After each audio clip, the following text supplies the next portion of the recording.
Okay, guys, we are back with the Coach Trap podcast this week. Me and Dan Williams are really fortunate to be joined by an amazing guest, Chris Carr. Before we dive in to the podcast, just to tell you a little bit more about what we're about. 90% of coaches quit or fail. The real question is, will we be the 10% that make it? That's why we've got such a great guest on today. He's going to tell us all about his story, a little bit about how he's made it, a little bit about the people that he works with, and then we can obviously have a great chat to inspire all of you coaches watching this. Chris, thank you so much for joining us. I'd love to know a little bit more about you, a little bit more about your journey, and then tell us about your coaching.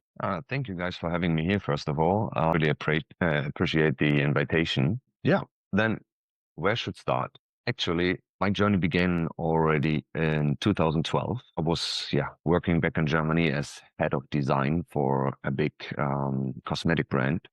And 14 to 16 hours days were quite normal for me.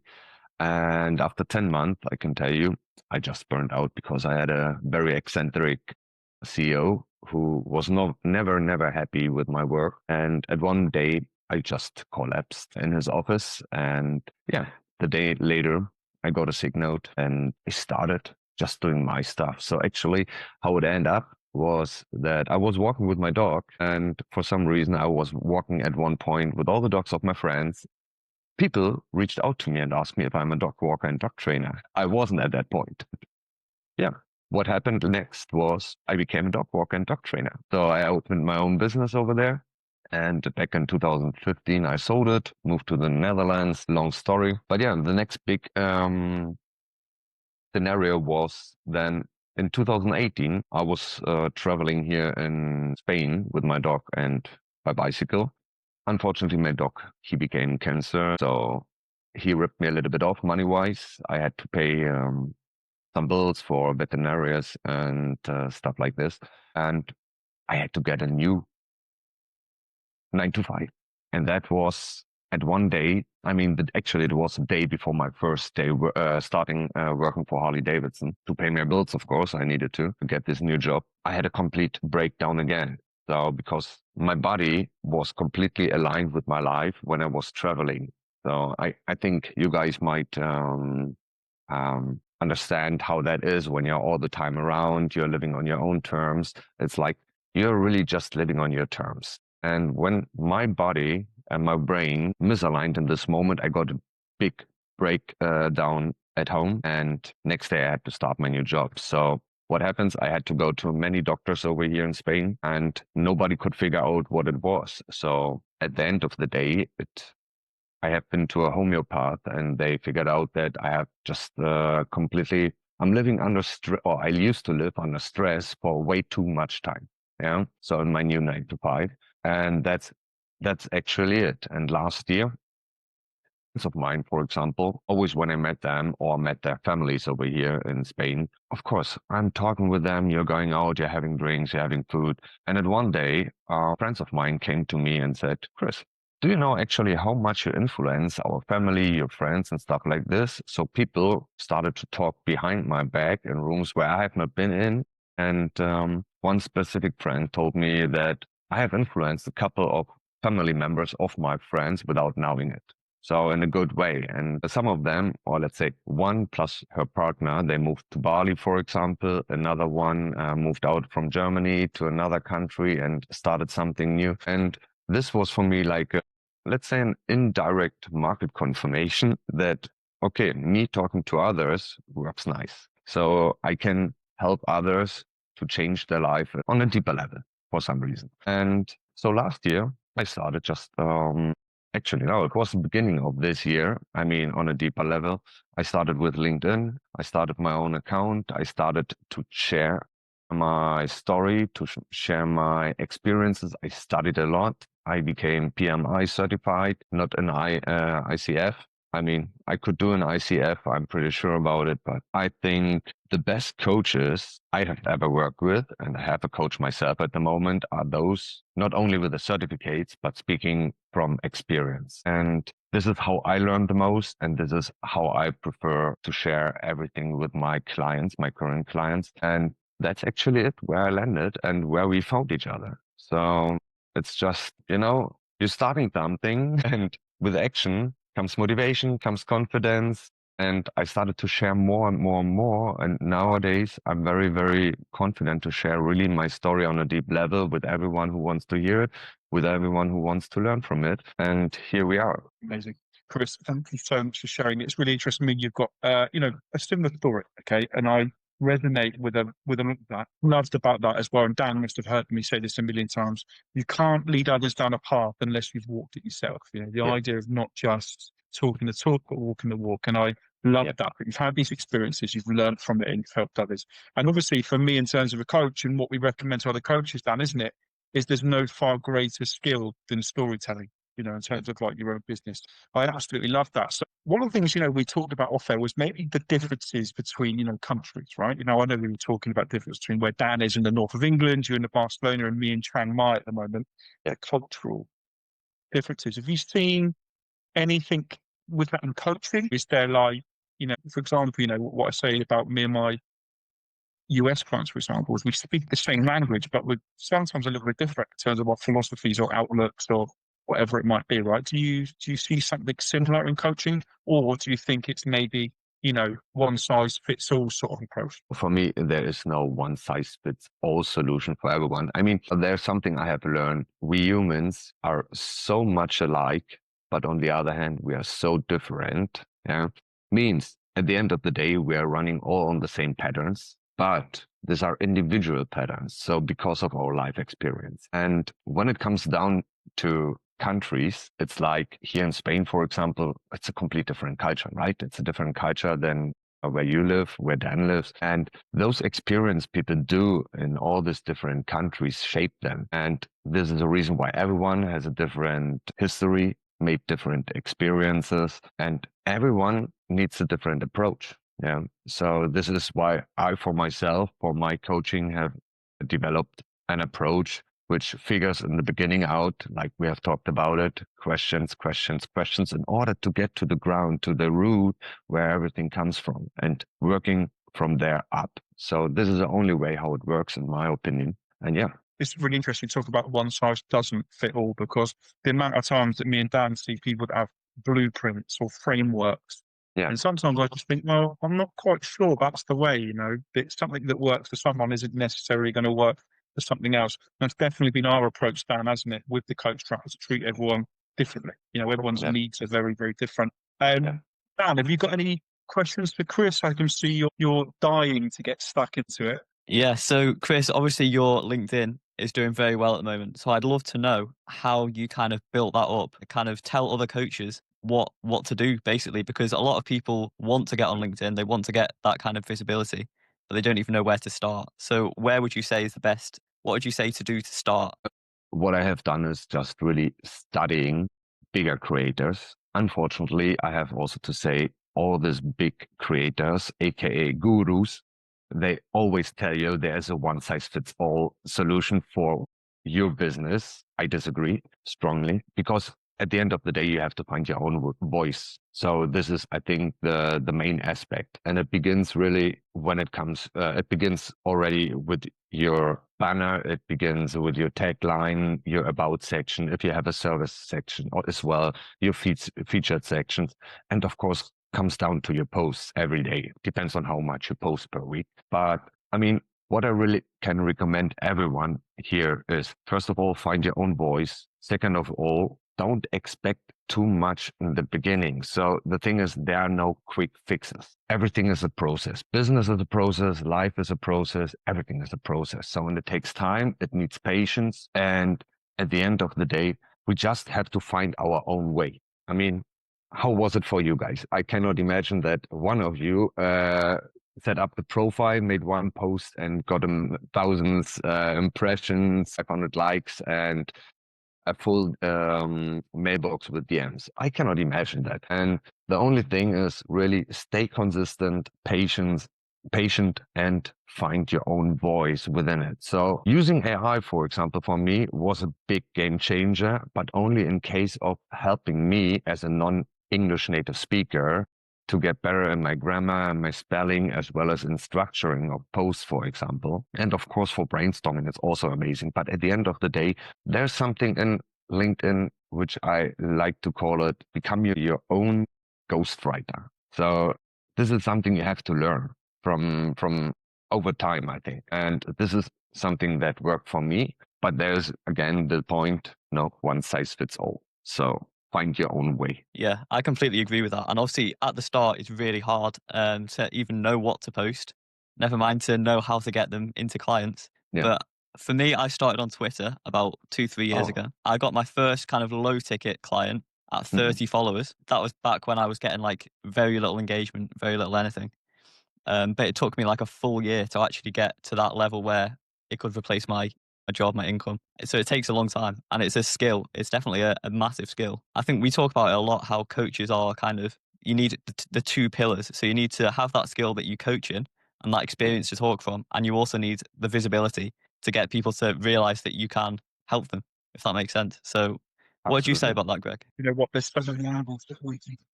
Mine's going crazy overload, Chris, with that story, especially the guru angle, and especially becoming your own ghostwriter. Take them with the best feeling when it comes to that's like finding someone's voice and writing like them, not writing like a guru. All about its entourage is not there. But if you think to that guru, they do spell one size fits all because it's there. Yeah, it's easy to market, it's easy to put results on it, it's easy to there is something then with mimicking gurus, isn't there, Dan, which we see with coaches a lot.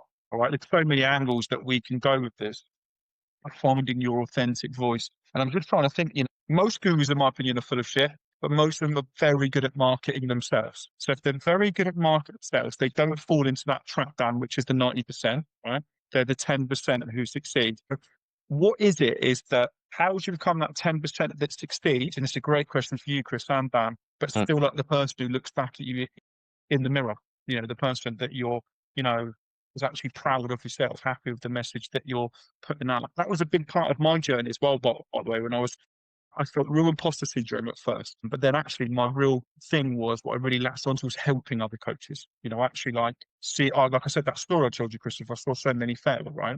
That actually I wanted to inspire and help them. But Chris, what's your you got any sort of like inspiration like that? Any sort of, I know you've got that life story and you talked about, coining your own copyright, which I love. Do you want to dive deeper into that? Any ways that you go with that? I mean, there's something I have lately figured out because, like I told you, I love to study all the big creators. And for some reason, there's always something usable what they're telling you. So, which you can adapt to your own journey, right? So for me, it was, for example, right now, because I love to talk. I love to share my story and I love to collaborate. So creating collaborations was for me now the point a couple of weeks, which was a turning point in my entire journey and which helped me to not only get better, but I mean, now we are sitting here together, guys. So this is one of those points. And I had a couple of other podcasts before. And I want to increase my engagement in this field a little bit more when it comes to podcasts, when it's about sharing my voice, when it's about, to just or share my experience with others. Because what I have found out is when you do something with someone together, you're using their audience and your audience and you combine it and you can reach unlimited reach. So it's incredible what can be done with that when you do things like this rather than walking on your own. Because how was the sentence? If you want to go fast, go alone. If you want to go far, go with the others. And this is something I never forget. And now I see how it pays out. And this is something I really love to do. And here we are. Don't close yourself off. Be happy. Be excited about collaborating. Because one other thing as well, Chris, looking at this from an actual life coaching perspective, if you like, working online is lonely, isn't it? Yeah. There's a time when you miss actually like being in a workplace or having things. So for me, I generally, I have my clients, which is one thing, but I actually missed that like office banter. That that work like sort of environment. Yeah. So I love this because I feel like I'm engaging in that sort of way. But Dan, that's an amazing piece of advice for any coaches, aren't there? But is there anything that you'd want to add to that? Anything that maybe you could do to take that further? Any tactics? Because I've got one or two that I could probably think of. Yeah, I think going on podcasts is actually potentially more beneficial to most people than creating their own podcast. because it's a lot less effort, and you don't really need to like kind of promote it all the time.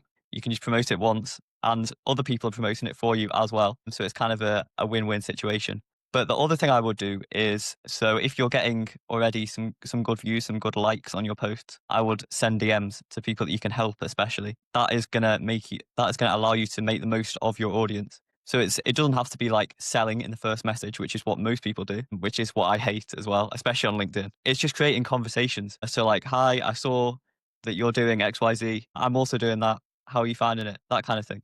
Just like having a human connection, which, like you said, Greg, is kind of similar to the office banter. It makes it a lot less lonely. And also, you can eventually convert those people into clients, into connections. You can go on podcasts, that kind of thing. So, yeah, DMs are definitely a massive thing for us. Yeah.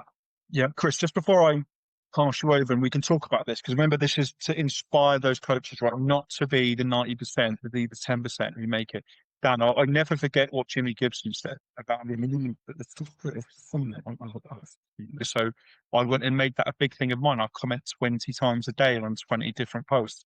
Try and, without AI, I physically sit down and write it. That was probably one of the greatest tips that I got. I had another guru who told me that I should try to create a cohort, almost like a mini community of people where we support each other's content.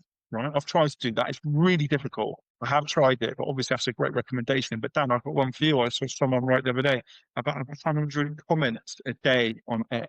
100 comments a day. That's like a full-time job.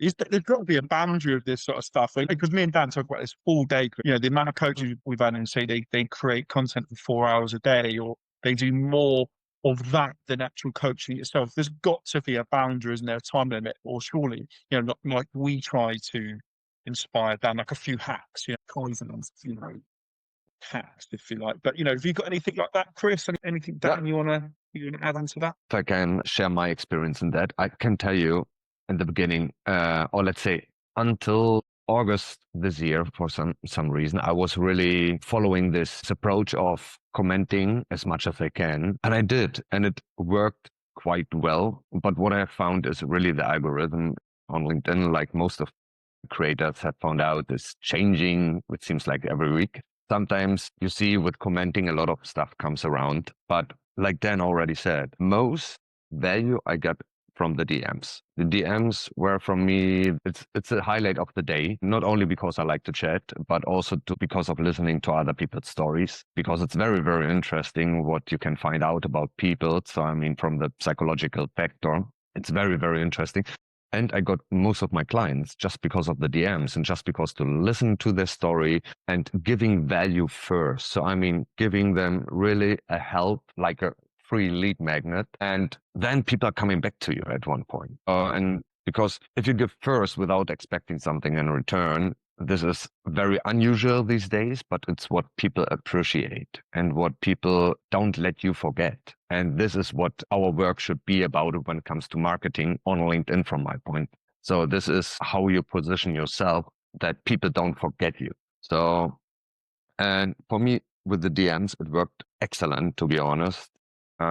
But I think there's more and more potential at the moment on LinkedIn, because way too many people use AI, like we have already figured out. And our stories we like to tell, we definitely have to tell in our own voice in order to stay authentic, to be ourselves originally, because people can smell AI, I think, a mile away. I'm not sure how you feel about it, even though when it comes to comments or to DMs. And yeah, this is from my point of view. Stay as you are, write as you are, write as you speak, or like you speak, and then people will notice you. Because what I have found out, not every potential coachee is for you, and you're not the coach for everyone in need of a coach. So you will attract, with your own voice, with your own authenticity, you will attract the right people at one point. Yeah. This is, I think, That's what works. It's interesting you talked about that algorithm change. Sorry, Greg. The algorithm change on LinkedIn, I actually haven't talked about yet on podcasts, which is what I'm actually really excited to talk about it. So I made a post a couple of days ago about how the LinkedIn algorithm completely changed around 2 weeks ago, a week ago, 2 weeks ago, which is the biggest change it's ever had in the history of LinkedIn. Okay. So what now happens when you post a post is that it gets read by an AI. So the AI acts as if it's kind of like an expert in that field, and it reads it, and then it decides whether it's going to add value to people who are also experts in that thing, or whether it's going to add value to people who want to know about that thing. Okay. So now comments, as we were talking about, comments matter like even less than they did before, because you could write as many comments as you want, but if the AI decides that your post isn't valuable enough to those people, it's still not going to show them that post. Okay. So I mean, you could do 100 comments a day, and it probably will boost your engagement, but it's a little bit, but it's not going to boost it anywhere near like a good post will, like a post that actually provides value to the right people. And also in the posts, what's really important now more than ever is to kind of call out the people that you want to read it. So for us, we've been using the word coach a lot more in our posts because it's going to show the AI is going to show the post to more coaches on LinkedIn. So yeah, it's really interesting stuff, and there's a lot more to it as well. But comments, they're going to boost your likes potentially a little bit, but they're not going to boost your sales because you're going to get more likes from competitors more than clients, pretty much. Can I ask you something when it comes to that? I just got up in a question. So, I mean, my ICP, for example, my ideal customer profile is quite widespread over industries, right? So, and it's leaders, founders, middle managers, everyone in need of sustainable high performance. So would you say how you would, I mean, for you, it's easy. It's coaches, right? To use this term in the post. What would you recommend me to use then in the post instead of just leader? Because leader is quite broad. I could use also founder, but yeah, founder is more specific than leader, but I would like to talk to the people in corporate as well as founder.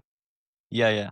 I think coaches and leaders are both pretty broad terms. What I would do is with the clients that you've got already, obviously they're leaders specializing in something. So I would talk about that person, that specified person, like every post. So you could do a different leader every post. So it's going to attract different types of leaders every post, which is obviously what you want. So it gets a little bit more niche down. So it's not just leaders, you need to do this. It's if you're a specific type of company, you need to do this. And it's going to attract all of those people. You could post that, once a week, once every 2 weeks about that specific type of leader or that specific type of coach. Like we're talking about life coaches, fitness coaches, all of that stuff. It's just specializing a post to that speciality in your client, if that makes sense. So hopefully that answers. Yeah, absolutely, absolutely.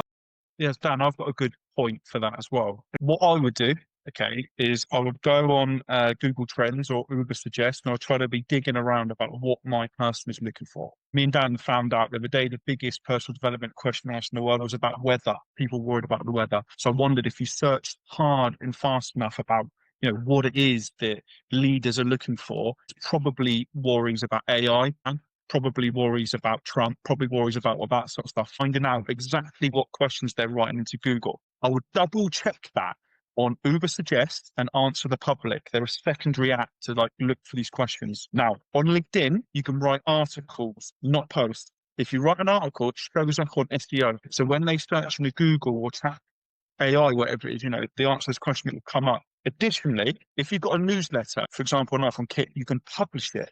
So if you publish it with those keywords, with that question, it will also show up on SEO. And is that the sort of approach that you would suggest for someone like Chris to, one, look for what his target market is looking for, and two, to put it in the right areas? What's your thoughts on that? Yeah, so not only talking about leaders is important, but also the topic that they want to read about. Both are very important for the AI to push it more to those people. Because the AI will actually check what the consumers are actually doing on LinkedIn. So they'll see what posts they've engaged with before.